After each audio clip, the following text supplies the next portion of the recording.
So today we're having a Q&A with a lot of the cast and crew of the Daye film, which is pretty exciting. My name is Maria Gracia Turgeon. I am a producer, two-time Academy Award nominee.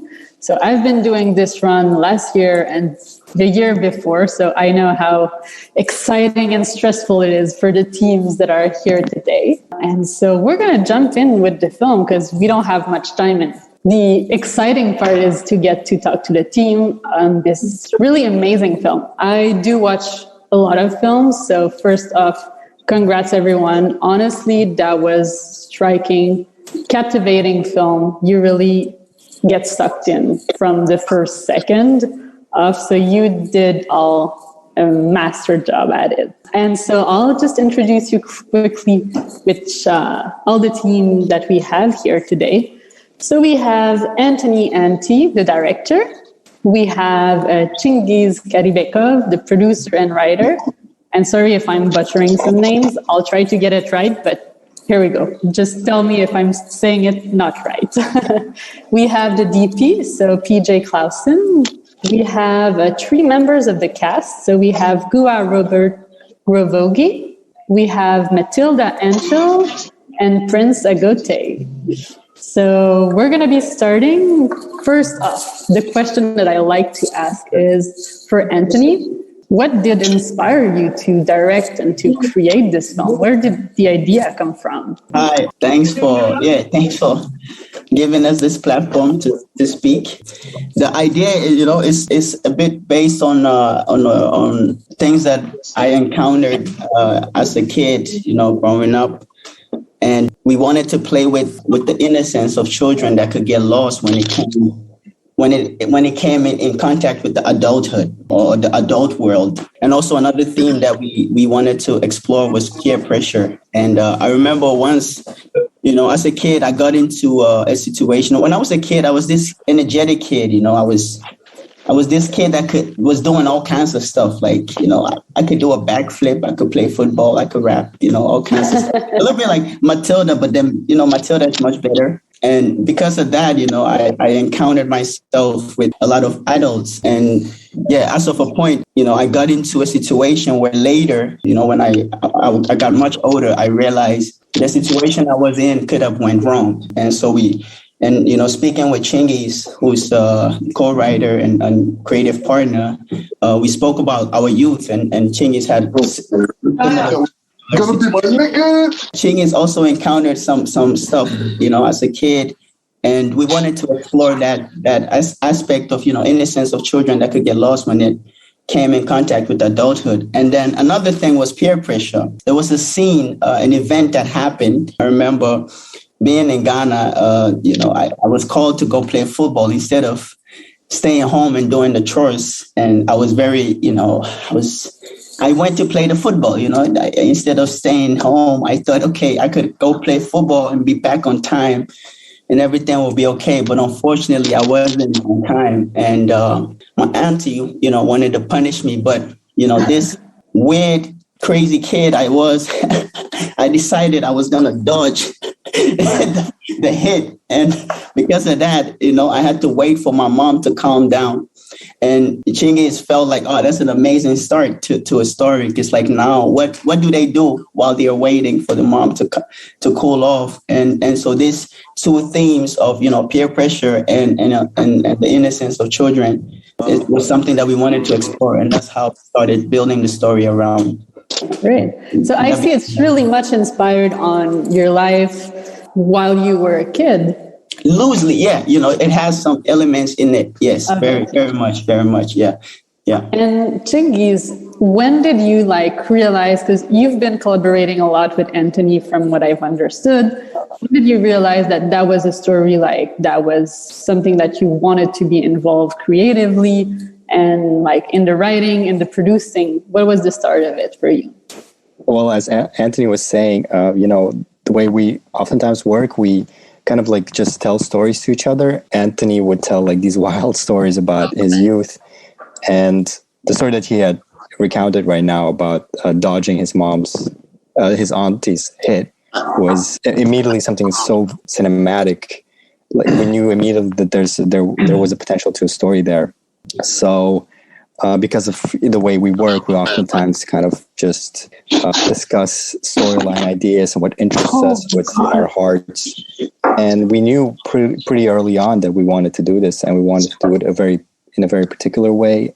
Anthony had this very particular vision of how he wants to portray the story, going back to energetic style that, we were really going for. And we really tried to just give our best to make it happen. Yeah, well, you did it really great. And you were saying about like this energetic style, and I think like one of the things is you really see that also in the DP. It's really unique. You did create a really, really unique cinematography where like the first scene with the chicken, like you kind of really get hypnotized by those images. And there's also, I understood that you're working a lot with Anthony. Seems that you are right now. So you've been like, you two kind of working on your aesthetic and your style. What was the process for Daye? Well, we were doing video clips and music videos and commercials. So we kind of, before we did Daye, we were working a lot together, and somehow we created a certain style, and it all came together with Daye. The pinnacle of what we were working on. I think 2 or 3 years already we were working together. And in Daye, we knew each other that well at that time, so that we had this visual style, and we already talked about it a lot. And then we were there scouting location. We took like 2 weeks before the shooting to see the locations and to create it. And it was sort of like a very organic thing. It was in both in our heads, like, this is how we want the movie to look, and it has to move. And we didn't need too much words anymore to create the visual style. We had like very similar ideas of what it was supposed to be, and it kind of worked out pretty organically. Yeah, so your connection created magic, as I can see. Somehow, yeah, if you say so. Thank you. That's a great compliment, yeah. And so we have also the chance to have the actors here. So before talking a bit with each of them, Anthony, can you tell us a bit more about how did you find the actors and how the casting went on? We were in Ghana, and obviously it was very important. The cast was very, very important. And we had, before we came to Ghana, the script was about 2 kids, Kofi and Kweku. My first short film that I did in Ghana was called Kweku. And so, it was about these 2 characters, Kofi and Kweku. And Kweku had like a lot of characteristics that Chingis has, and Kofi had a lot of characteristics that I had. We, going into casting, we had the characteristics, and we went to this school. My cousin knew the headmaster of a school called the Humble Home Academy, which became our second home. Basically, it became like almost a production home. We were looking for kids. I remember the Professor Godwin. So you're looking for, this kind of characteristics. Is it okay if a girl came? Because can everybody come to the audition? And we were like, yeah, man, if it fits the characteristics, why not? So we held an audition, and the first person that walked in was this amazing, talented kid called Matilda. And she walked in the room, and we were like, okay, so, you have to be able to rap and stuff. Should we write your raps for you? Like how you... She was like, no, I got my own raps. And she started like, wow, she just blew our minds. And she was like, yeah, she was supposed to play the younger version of who I used to be. But like, she was her own character model times 300. And it was just for her. Like, it was like, this is it, She outshined the role.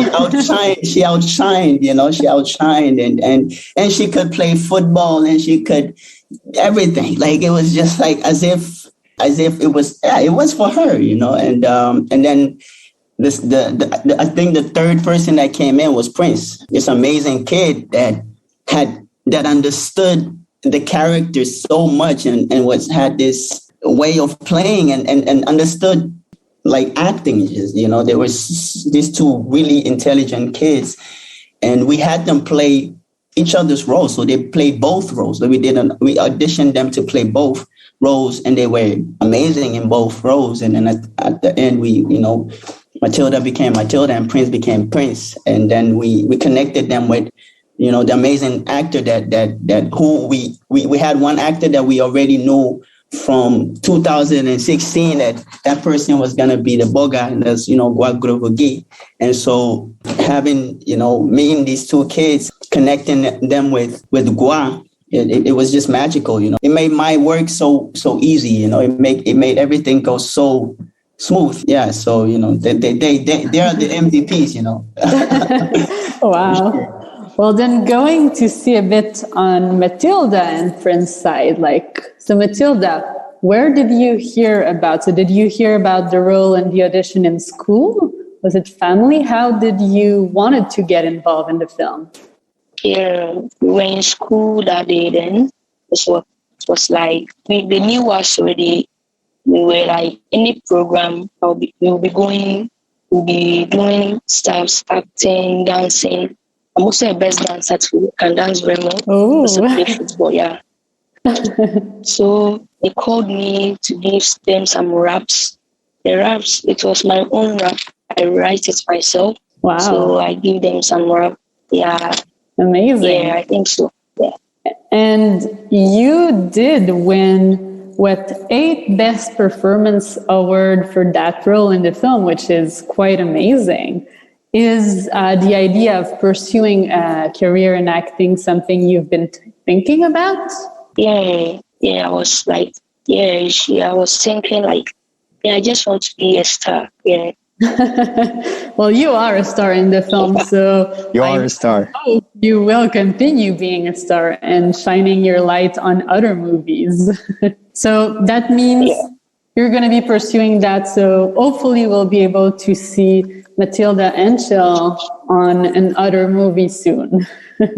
So you got involved also in school, as I understand. How is it to work with Matilda? Were you already friends? How was the process in making the movie for you? Working with Matilda was awesome. She showed a great teamwork in whatever we did. So it was very nice. We played together. We did everything together. Were you already friends? Because there seemed to be such an we were already connection. Friends. Yeah, we used to play football. Great. And how is it also? Because Matilda and you were friends. It was kind of a good time to play together. And how is it to play with a professional actor too? Because Gua Robert Grovogi is a professional actor who went. How was the experience with him? Okay. Gua was really good. I used to copy his way of acting. Okay. So that was how I was able to make it through. Wow. So you learned a lot from him. Yeah, I learned a lot from him. Wow, amazing. Well, you were also amazing. You really both have the performances, the film is on your shoulders. So congratulations, you both. And Gua, are you still here? I think I saw you before. So it wasn't your first time doing a film with Anthony. So also kind of part of the family. But was it your first time playing with first-time actors? Was there a difference for you in starting and envisioning your role with those two kids? No, actually, I didn't. I have to say I was quite surprising about the kids. They play better than me. That's for real. So I think I'm just part of a crew. And there are a lot of people behind the scenes. So I'm just the guy who's doing his job. And I'm also lucky to have a great crew members, also a great actors. I didn't have the feeling that I was playing with non-actors. For me, they were better or even good as I was. So now Prince saying he used to look at me and do what I was doing. So I'm surprised because I was observing them. I was like, is this I'm acting now for maybe 12 years, and I think it was the first experience. I didn't see the how can I say that the difference between us.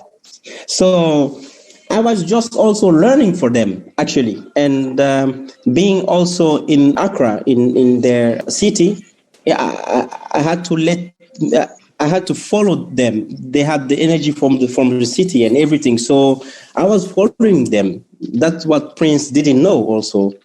So for me, it was very great to be just part of this great project. And how did you learn about the project? Because you knew already the crew, so I guess you were not found in the school, right? But Anthony have his own way working. So he is the guy who just come to say, bro, I have something for you today.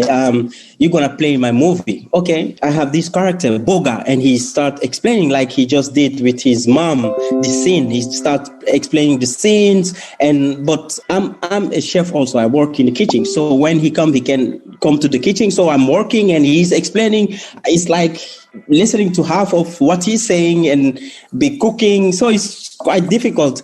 And it's just when you are with, I have this confidence in him as a director. So I see him also growing with the years. So I know he's good. So if he tell me something, I will follow him because I have that level of confidence in him, in his way of doing things.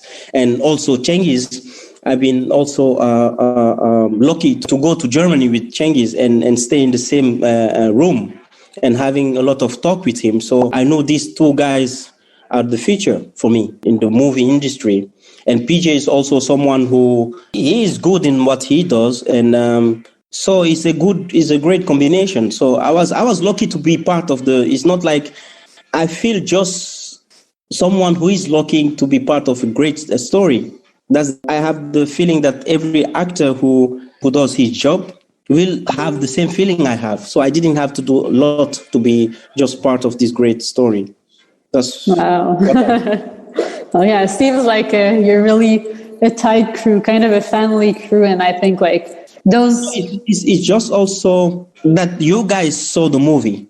Yeah. I saw them working. I saw them getting up every morning and trying to fix their thing and coming back from the shooting and trying to prepare the next morning. It's just, I'm someone who work hard. So, and I recognize that also when people working hard, it's not just that working hard, is also the passion that they have. I just have an admiration for what they do. So I cannot say a lot bad thing about them. So it's being blessed to be with them. That's the truth also. Wow. And hey, so, I'm sending the money on your account. Well done. Wow. Well done. Okay, but now you have to pay it twice. Actually, buy me to say all this kind nice stuff. He's still acting. This still performance. So Cengiz, it's a film that's shot in Ghana. It must have been a lot of, let's say, difficulties or challenges in producing that film. Can you let us know a bit more of the challenges you face for Daye? Me and Anthony produced this project together. And Anthony, as he was mentioning before, he had already done a short film in Ghana. Kweku is his first short in Ghana. And going into it, because the thing is, here in Belgium, we're first generation migrants. And we have a lot more family. I have a lot more family in Kazakhstan, and Anthony has a lot more family in Ghana. So I had a lot of confidence that going to Ghana, we'd be surrounded and supported by Anthony's family members. This film, as you've said yourself, it really feels like a family endeavor for us. Anthony's father came along with us. All his uncles were there, his cousins, and Anthony himself. So it was for us, in a way, we took, I feel like, the right amount of time to prepare everything. And we had this overwhelming support of Anthony's family and other people to make this happen. We also surround ourselves with PJ. We call him a walking Steadicam because he's, look at him, because we'll ask him to do the most impossible movements with the camera without the use of any extra equipment, basically because we didn't have a lot of money. We went there with pocket change, but we really wanted to get something really beautiful out of it. Anthony, I don't know if you want to add anything to this as a co-producer? This is, I always say this was a family movie, you know, in the sense of like, we became this family, you know, like, you know, I've known PJ forever, like I've known Chingis forever, I know Gua, and then we went to Ghana where, you know, I went back to see my family members, and then I met new people like, you know, Matilda and Prince. And so there was this small family, and we had this little van, and it was a small crew, but we were family, you know, and we were every morning, everybody was also multifunctional, you know. PJ, we were cutting up bamboos and doing the art direction, and then Gua will be, when Gua was not acting, you know, it was a light technician. It was doing the lights. I'm like, stop, don't touch the lights. You're an actor, please don't. But he was like, no, I'll put it there. Like, and you know, and Matilda and Prince, they wanted to clap all the time and be first ADs. And so the film was like this family movie of, you know, everybody, of a multifunctional family, you know, and there were some heated moments sometimes, you know, but you know, I believe, you know, if it's not about the amount of people that you have, but you know what everybody puts in there, you know, and how much everybody puts in it, and everybody just believed so much in the story and believed so much in what we wanted to do that they were willing to go that extra mile, you know, and we needed that extra mile to make it happen. And super grateful that everybody wanted to go that extra mile, you know. And, you know, my dad also being there, I remember like, you know, I told my dad, like, after the shoot, Pops, you know, I think I'm gonna have to take some time off and sleep or something, you know. And my dad was like, no, you need to finish the film when we get back and graduate, and it's been too long. And then after the shoot, he was like, man, if you need to sleep, go ahead. I'm going to take some vacation off. I'm going to take some time off too, you know, in the sense of like, my family also understood, you know, what went into telling a story or making a film. And so, yeah, it was really like this family film, a family movie, you know, and I think that's what you feel also, and that's the authenticity that you feel in the movie, is that everybody was so close and everybody was so involved, you know, in everything, and that's the power, I think, of the film. And so without that, it wouldn't have worked. Yeah, without that, we wouldn't have had a good night. That's a fact. Yeah. And we can sense that. And maybe one question that we have here from Benoit, which is addressed to all of you, but since you're all working a lot together, he's curious and I'm curious too about, like, do you have other projects coming on, maybe together or individually? You know, so obviously, you know, I always work, you know, Chingis is I've been working with Chingis from the start. You know, everything I've done is with Chingis as co-writer, but also, you know, as creative partner. And also PJ, you know, I've always worked with PJ. And so, you know, we are working on our next, you know, we are working on a feature film together with Caviar. That's also another fun fact, you know. So we went to Ghana and we shot. And then we came back home, but we were broke. So that's why the film took so long. You know, we had to figure out a way to make, you know, like, of course you could go shoot. Finish it. And, you know, Caviar is a production company that, you know, who we are working with also for our feature. And they, you know, they helped us get the film done and to get it to festivals. And because they also believed in the film so much. And with that same company, we are working on our feature film, which we've been writing. We were already writing before Daye, actually, you know. And so that would be the next. And we have tons of stories that we want to tell, you know. But obviously, you know, everything goes step by step, you know. And I had to graduate first, and and so that was that. And of course, I wanted to add that. I wanted to add that the feature film, we had developed it at Sam Spiegel Film Lab as Postcard, and we're also working on a TV show that was developed at Torino Series Lab. So we have we kind of went through the heat with the short film, and we've been kind of clobbering and making sorts. Hopefully, we'll get to see it soon. For sure, like with the short, I'm sure there's a lot of people, and myself included, that are waiting your next films that are coming up. So it's a great thing knowing that you have a project cooking up. right now.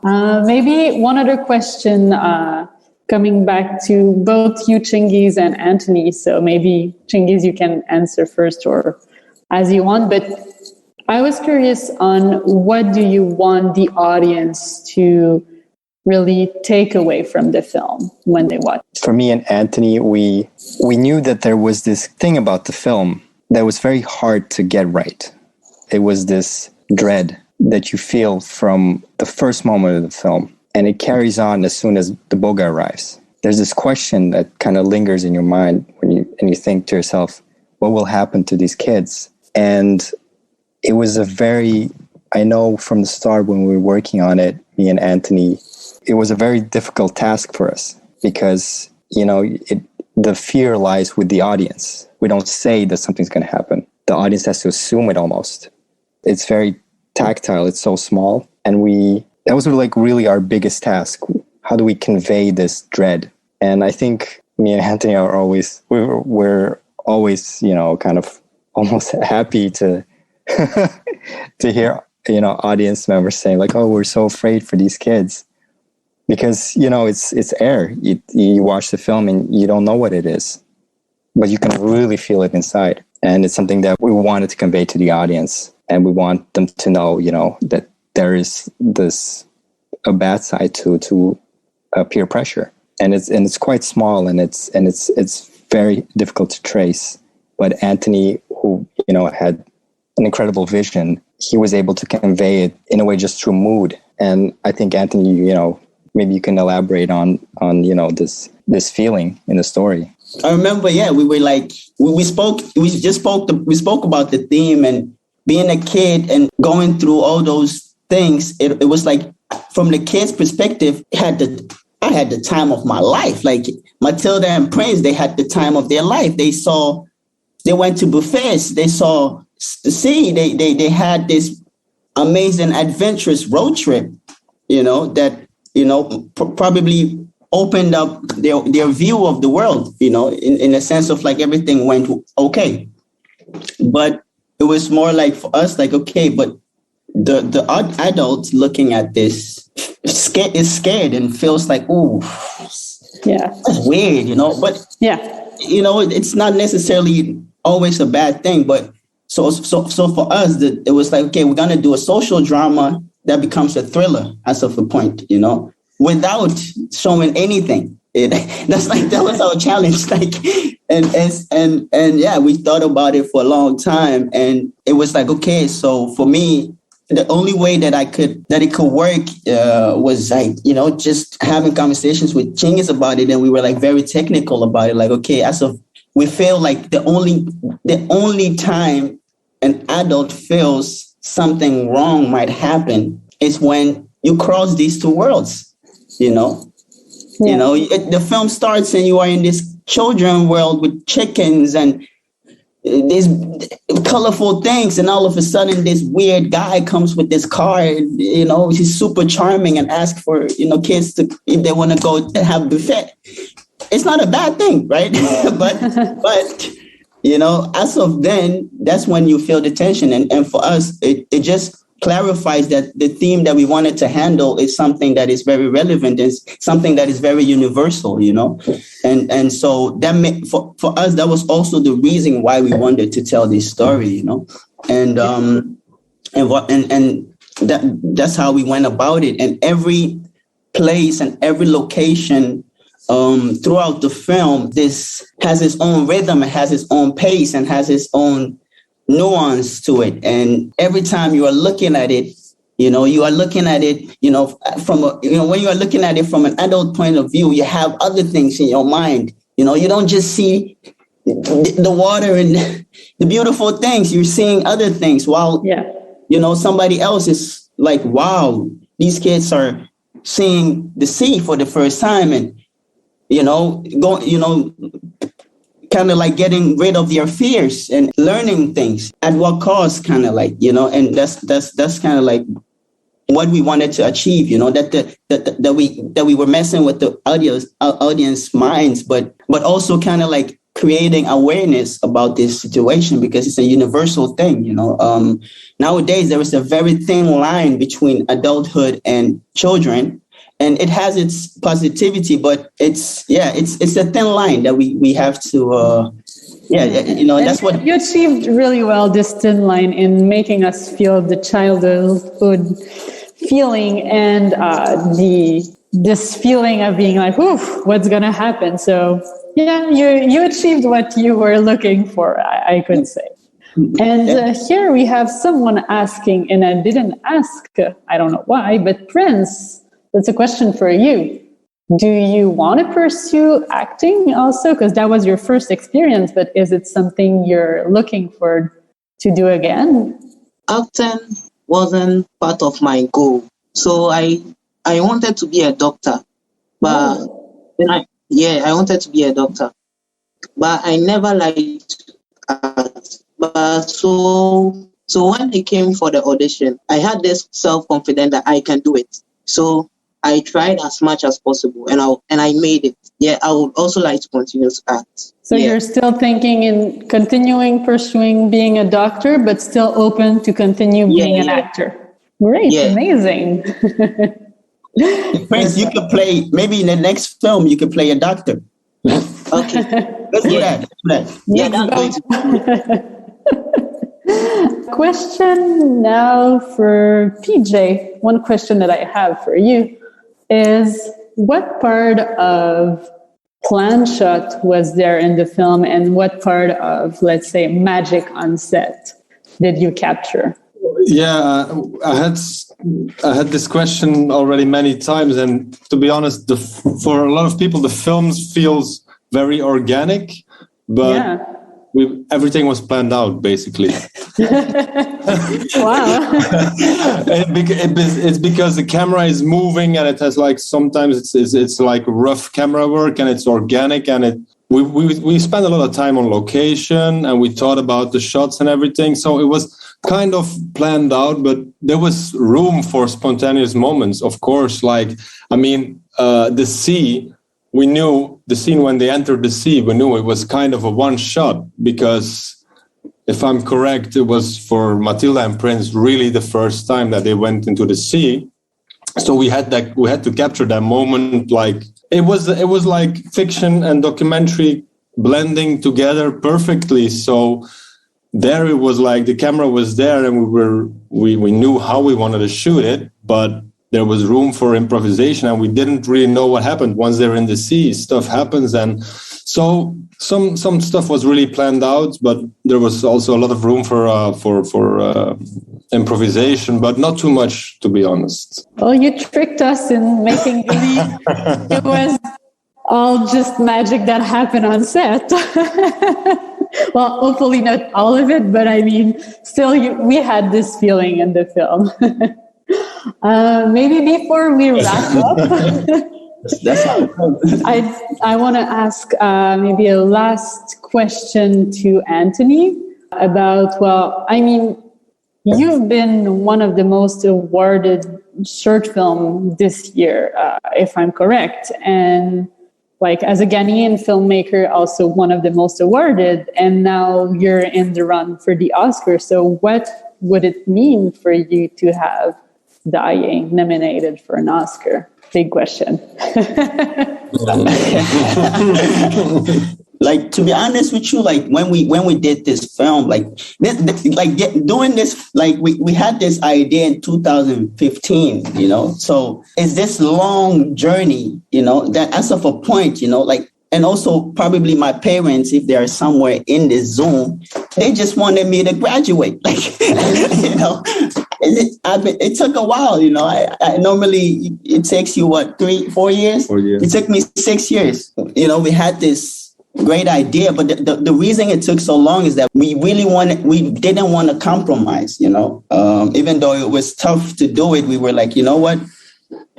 This is what we want to do, even though it sounds it's ambitious and not everybody was believing in it. Like, not everybody was like, oh, you want to go, you're going to do this? Oh, your film starts with chicken running, and how you going to do that? Like, but we felt like we could, and it was possible. And we just didn't, like PJ says, we love it when people say, oh, it's so organic. But it was this was a plan. It was planned out a while before. And so we just wanted to get it out, and for me, when all the accolades that it's getting, and it's because of, everybody that's involved, it's just small team and a great cast, and everybody, everybody that's involved. It was also kind of like the first, PJ also, it was like the first short film, that we did. And so for everybody, it was almost like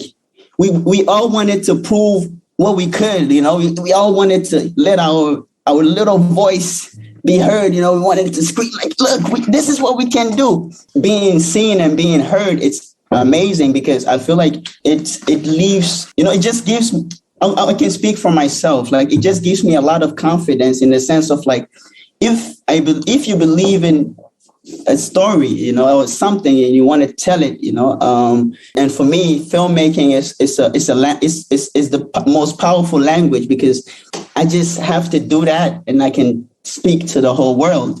And having all these accolades and going to festivals, and getting messages from people in India or Bangladesh, saying Matilda was amazing, and wow, was amazing, and Prince. And it's just from, and going to the Oscars will just mean this little language, or this little voice, really was heard, and it was just, I feel like we came so, it did so much, and it touched, it touched the world, and it going further, it's something I can't even, I never dreamed. It was not even a plan, you know what I mean? So answering it's a weird question to answer, but it's just, for me, it's just this, it means that film, it's a universal language, that a small film that we did in Medina, me being in Belgium, graduating here and going back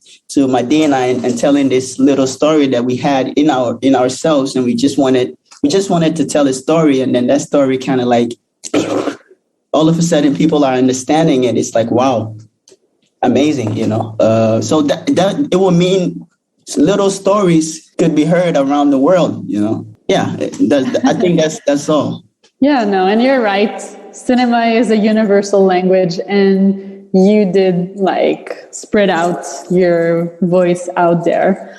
And everyone who's looking out, if you want to help the team just spreading out the voices, just talk about the film, share the film, and that will just help. What's the goal of the film in any case? To be seen and heard everywhere. So anyways, I think we have to wrap up. I would have so many other questions, I'm sure everyone also, but that's pretty much the time we were having. Thank you so much, everyone in the team, for your time.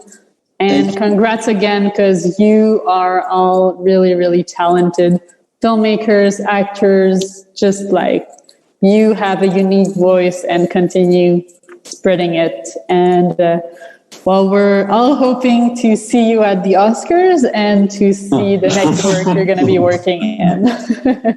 Thank you. Thank you so much. I mean, it's so beautiful seeing Matilda and Prince and everybody. Wow. Again. You guys grew up quite a bit. Yeah. How I sweated to get Prince and Matilda to be here on time. And Prince.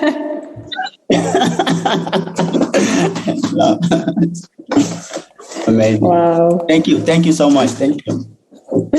Well, you're welcome, and thanks to you guys. Ciao. Bye-bye. Bye-bye. Thank you so much.